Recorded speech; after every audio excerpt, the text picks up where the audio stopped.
आदाब नमस्कार, मेरा दा खानम। आप देख रहे हैं सियासत टीवी पर साउथ इंडिया एक्सप्रेस। एक नजर डालते हैं आज के मुख्य समाचार।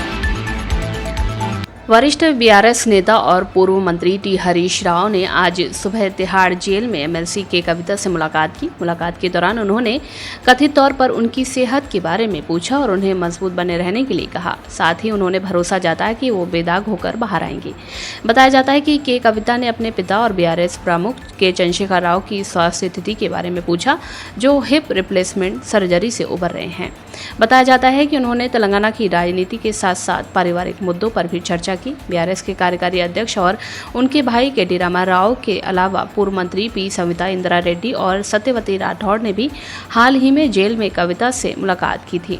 राव एवेन्यू कोर्ट ने हाल ही में दिल्ली आबकारी नीति मामले में एमएलसी के कविता की न्यायिक हिरासत 5 जुलाई तक बढ़ा दी है। दिल्ली स्थित घर पर उपद्रवियों द्वारा की गई कथित तोड़फोड़ पर एमआईएम सांसद असदुद्दीन ओवैसी ने कहा कि ये पहली बार नहीं हुआ है। ऐसी चीजें इसलिए हो रही हैं क्योंकि नरेंद्र मोदी सरकार और खुद पीएम ने ऐसे लोगों को कट्टरपंथी बना दिया है। जब पीएम खुद कहते हैं कि मुसलमान घुसपैठिए हैं और इन्हें उनके पहनावे से पहचानो, इससे ऐसे लोगों को हिम्मत मिलती है कि उन्होंने मेरे घर पर इजराइल का झंडा लगाया। देखिए, मेरे घर पर ये पहली मर्तबा नहीं हुआ है। ये कम से कम 10 से 15 मर्तबा इस तरह के वाक़यात हो चुके हैं और ये इसलिए हो रहा है क्योंकि देश में जो नरेंद्र मोदी की सरकार है और ख़ुद प्रधानमंत्री इस तरह के लोगों को रेडिकलाइज कर चुके हैं। जो प्रधानमंत्री खुद कहते हैं कि घुसपैठी है मुसलमान और इनके कपड़े देखकर पहचानो, तो इन लोगों को हिम्मत मिलती है। ये एम्बोल्डन हो चुके हैं और इनको लगता है कि जब तक मोदी सरकार है हम कुछ भी कर सकते हैं। और दूसरी बात यह है कि ये लोग इजराइल का फ्लैग लेकर मेरे घर पर चिपकाते हैं, तो इससे मालूम होता है कि ये लोग ज़ायनिस्ट आइडियोलॉजी को मानने वाले हैं। और ज़ायनिस्ट आइडियोलॉजी ने ही गाज़ा में 12 लाख लोगों को बेघर कर दिया, 40,000 लोगों को मौत की घाट उतार दिया।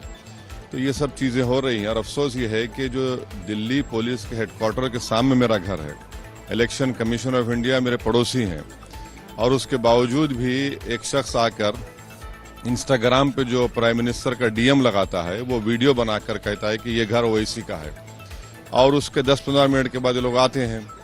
तो अब पुलिस खुद अगर इनको पकड़ना नहीं चाहती है तो फिर हम क्या करेंगे? भाई, सरकार आपकी, पुलिस आपकी, मेरे घर के सामने एक नहीं बल्कि 100 सीसीटीवी कैमरा लगे हुए हैं, और जो पुलिस ऑफिसर मेरे पास आते हैं वो मुझसे कहते हैं हाँ सर कभी कभी हो जाता है। तो अब ये कभी कभी नहीं हो रहा है। अगर किस दिन कभी कुछ बड़ा वाक़या हो जाएगा तो फिर उस वक्त क्या बोलेंगे लोग? तेलंगाना के डिप्टी सीएम भट्टी विक्रमार्कमल्लू ने बताया कि सरकार बाढ़ के लिए तैयारी कर रही है। उनके साथ ही जिला प्रभारी मंत्री कोमाटी रेड्डी वेंकट रेड्डी, राजस्व मंत्री पोंगुलेटी श्रीनिवास रेड्डी और कृषि मंत्री तुमल्ला नागेश्वर राव ने यहां जिला कलेक्टर जितेश वी पाटिल की अध्यक्षता के बाद बाढ़ समीक्षा बैठक में भाग लिया, जिन्होंने मंत्रियों को बाढ़ के खिलाफ बरती जाने वाली सावधानियों और कदमों के बारे में जानकारी दी। भट्टी ने आगे कहा कि बाढ़ के कारण किसी की जान को नुकसान नहीं होना चाहिए। जिले के सभी अधिकारी बाढ़ से अवगत हैं और लोगों को पर्याप्त सुविधाएं और सेवाएं प्रदान करने के लिए तदनुसार एक कार्य योजना तैयार करनी चाहिए। उन्होंने आगे कहा कि बाढ़ पीड़ितों को सरकार की ओर से दी जाने वाली हर सहायता ऐसी होनी चाहिए जिससे उनका मनोबल बढ़े। उन्होंने आग्रह किया कि अधिकारियों को सभी व्यवस्थाएं पूरी करनी चाहिए और हादसों से निपटने के लिए पर्याप्त लॉन्च स्थापित करने चाहिए। इस बीच कोमाटी रेड्डी ने जोर देकर कहा कि सड़क निर्माण और पंचायत राज विभागों को आपात स्थिति के मामले में सतर्क रहना चाहिए और जल निकासी और सड़कों की त्वरित मरम्मत करानी चाहिए। पीसीसी प्रमुख के रूप में मुख्यमंत्री रेवंत रेड्डी का कार्यकाल 7 जुलाई को समाप्त होने के साथ बीसी के शीर्ष वरिष्ठ नेताओं ने नई दिल्ली का दौरा करके अपनी उम्मीदवारी पर जोर देना शुरू कर दिया है। सीएम द्वारा आलाकमान से उन्हें जिम्मेदारी से मुक्त करने का आग्रह करने के बाद पार्टी आलाकमान ने नए प्रमुख को नामित करने की प्रक्रिया भी तेज कर दी है। यहां तक कि जब एआईसीसी नेतृत्व ने सीएम और डिप्टी सीएम मल्लू भट्टी विक्रमार्क के अलावा एआईसीसी राज्य प्रभारी दीपा दास मुंशी के साथ विचार विमर्श शुरू किया तो बड़ी संख्या में उम्मीदवार राष्ट्रीय राजधानी पहुंच गए। पूर्व सांसद मधु याचकी गौड़ और एमएलसी बी महेश कुमार गौड़ ने तेलंगाना में पार्टी के शीर्ष पद के लिए पैरवी करने के अपने प्रयासों के तहत सोनिया गांधी से मुलाकात की। दोनों पार्टी के भीतर सामाजिक न्याय के विचार के मुताबिक पिछड़ी जाति का प्रतिनिधित्व करते हैं, क्योंकि सीएम उच्च जाति का प्रतिनिधित्व करते हैं जबकि डिप्टी सीएम एससी समुदाय से हैं। बीआरएस के कार्यकारी अध्यक्ष के.डी. रामाराव ने कहा कि पार्टी बेरोजगारों के साथ खड़ी रहेगी और चुनाव से पहले युवाओं से किए गए वादों को पूरा नहीं करने के लिए सरकार को कटघरे में खड़ा करेगी। बेरोजगार युवाओं और छात्रों के एक समूह ने तेलंगाना भवन में केटीआर से मुलाकात की। मीडिया से बात करते हुए राव ने कहा कि सरकार ने बेरोजगारों से कई वादे किए और वो उनके मुद्दों पर ध्यान नहीं दे रही। चुनाव से पहले सभी अखबारों में जॉब कैलेंडर को लेकर बड़े पैमाने पर विज्ञापन दिए थे। नोटिफिकेशन के तौर पर तारीखों की घोषणा की गई, जिनमें से करीब 10 परीक्षाओं का शेड्यूल भी शामिल है। इनके संबंध में एक भी अधिसूचना जारी नहीं की गई है। उन्होंने मांग की कि अधिसूचना तुरंत जारी की जानी चाहिए। आज सुबह एक दुखद घटना में मेदक जिले के चेंगुटा मंडल के वाडियाराम में बाईपास रोड पर एक लॉरी दुर्घटना में 4 लोगों की जान चली गई। दुर्घटना तब हुई जब एक लॉरी को पीछे से दूसरी लॉरी ने टक्कर मार दी, जिसके परिणाम स्वरूप पीछे की लॉरी के केबिन में बैठे 4 लोगों की दुर्भाग्यपूर्ण मौत हो गई। दुर्घटना में 3 अन्य लोग घायल हो गए और उन्हें इलाज के लिए अस्पताल ले जाया गया। दुर्घटना के सटीक कारण की अभी भी जाँच चल रही है। अधिकारी घटना पर अधिक जानकारी जुटाने के लिए काम कर रहे हैं। खबर मिलने पर स्थानीय पुलिस अधिकारी तुरंत घटनास्थल पर पहुंचे और वर्तमान में दुर्घटना के आसपास की परिस्थितियों की गहन जांच कर रहे हैं।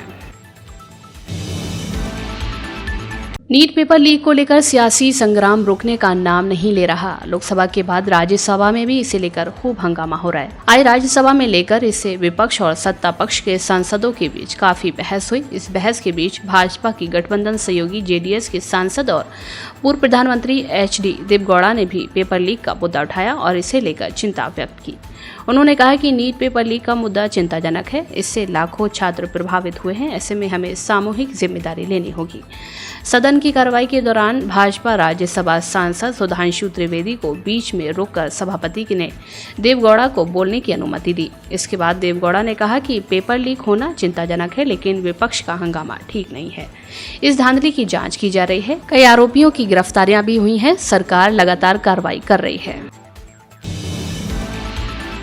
केंद्रीय मंत्री प्रहलाद जोशी ने कहा कि कर्नाटका में नेतृत्व को लेकर कांग्रेस पार्टी के अंदर झगड़ा चल रहा है। डीके शिव कुमार सिद्धरामैया के खिलाफ और सिद्धरामैया डीके शिव कुमार के खिलाफ सोचते हैं। कर्नाटका में वित्तीय स्थिति गंभीर है और ये सब कर्नाटका राज्य के प्रशासन पर प्रभाव डाल रही है।